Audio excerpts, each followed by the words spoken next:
Hi everyone, I am Parul and I welcome you all to my channel Puzzle Pro. So today I'm going to discuss about three major mistakes which a banking aspirant makes during examination. So basically हम बात करने वाले हैं reasoning section को लेकर। Reasoning section में जो students mistakes करते हैं, तीन बहुत ही इंपॉर्टेंट मिस्टेक्स की बात करने वाले हैं हम लोग। तो जो सबसे पहली मिस्टेक है दैट इज़ रीजनिंग का जो सब्जेक्ट है उसे स्टूडेंट्स बहुत सारे ऐसे स्टूडेंट्स हैं उसे लाइटली लेते हैं, considering it as an easy subject. Yes, no doubt, जो रीजनिंग का सब्जेक्ट है वो आसान सब्जेक्ट है कंपेयर टू आपका quantitative aptitude and English.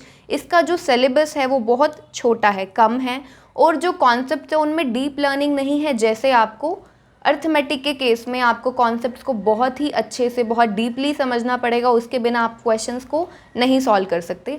Reasoning के केस में ऐसा नहीं है, तो इसको ईजी समझकर स्टूडेंट्स इसे लाइटली लेते हैं और इसकी प्रैक्टिस कम करते हैं। ठीक है, so let me tell you one thing, जितने की बाकी सब्जेक्ट्स इंपॉर्टेंट है उतना ही रीजनिंग इंपॉर्टेंट है, ईजी है। आप ऐसा ज़रूर कर सकते हैं कि अगर आपको कोई और सब्जेक्ट वीक है तो आप थोड़ा सा ज़्यादा टाइम उसे दे सकते हैं, पर ऐसा नहीं करना कि रीजनिंग को बिल्कुल नेग्लेक्ट कर देना है, क्योंकि टाइम टू टाइम आपको कुछ चीज़ें ऐसी होती है, कुछ कॉन्सेप्ट्स ऐसे होते हैं जिनको आप भूल जाते हो, ब्रश अप करने की ज़रूरत पड़ती है। और ईजी समझकर इसे लाइटली लेने से क्या होता है, बहुत सारे स्टूडेंट्स ऐसे हैं जो ओवर कॉन्फिडेंट है कि नहीं रीजनिंग तो हमें आता ही है, रीजनिंग में तो कोई प्रॉब्लम हो नहीं सकता, रीजनिंग तो बहुत आसान है, 35 में से 35 क्वेश्चंस हम कर लेंगे।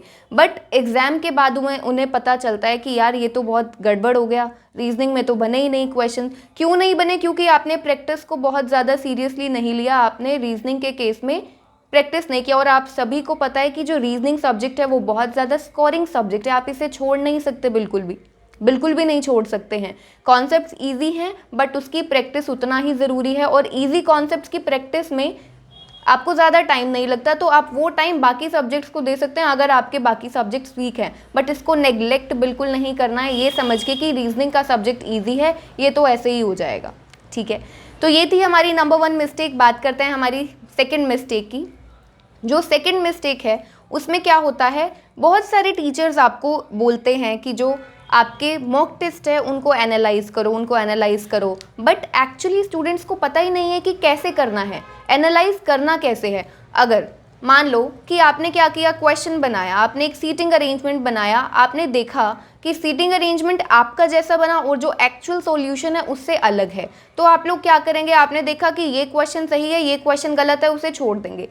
छोड़ना नहीं है, गलत क्वेश्चंस को भी एनालाइज करना है। और अब उसको एनालाइज कैसे करना है, आपसे एक क्वेश्चन गलत हुआ, आप उसे फिर से सॉल्व कीजिए। अगर फिर से सॉल्व करने के बावजूद अगर आपसे वो क्वेश्चन सही नहीं बना, ठीक है, आपने देखा कि अभी भी आपका गलत बन रहा है, तो वहाँ पर जितने भी अच्छे मॉक टेस्ट होता है वो आपको क्या देता है, जो सॉल्यूशंस होते हैं उसमें स्टेप्स देता है, स्टेप 1, स्टेप 2, स्टेप 3। और स्टेप 1 के बाद उसमें जो उसने आपको बताया गया होता है कि उसने ये किया, उसके बाद एक फिगर बनाता है। स्टेप 2 में कुछ लाइंस लिखी होती है, फिर उसके बाद वो फिगर में और ऐड ऑन करता है जो चीज़ें उसने ऐड ऑन की है। तो इस तरीके से जब आप स्टेप्स पढ़कर सॉल्यूशन देखोगे तो आपको एक्चुअली समझ में आएगा कि क्या किया गया है। तो इसीलिए मॉक टेस्ट का जो एनालिसिस है वो बहुत अच्छे से और ढंग से करना है। ऐसा नहीं कि कोई क्वेश्चन गलत है तो उसको छोड़ दिया, जो सही है देख लिया।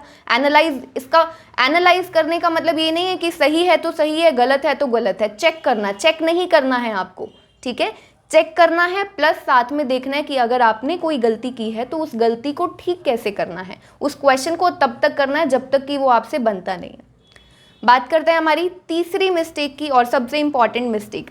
बहुत सारे स्टूडेंट सोचते हैं कि प्रीलिम्स और मेंस दोनों अलग अलग हैं। यस, उनका लेवल में डिफरेंस है, नो डाउट, लेवल में डिफरेंस है। तो आप ये सोचते हैं, बहुत सारे स्टूडेंट सोचते हैं कि जो प्रीलिम्स का पेपर है, पहले प्रीलिम्स देना है तो प्रीलिम्स की तैयारी कर लेते हैं, उसके बाद मेंस आएगा तो मेंस की तैयारी कर लेंगे।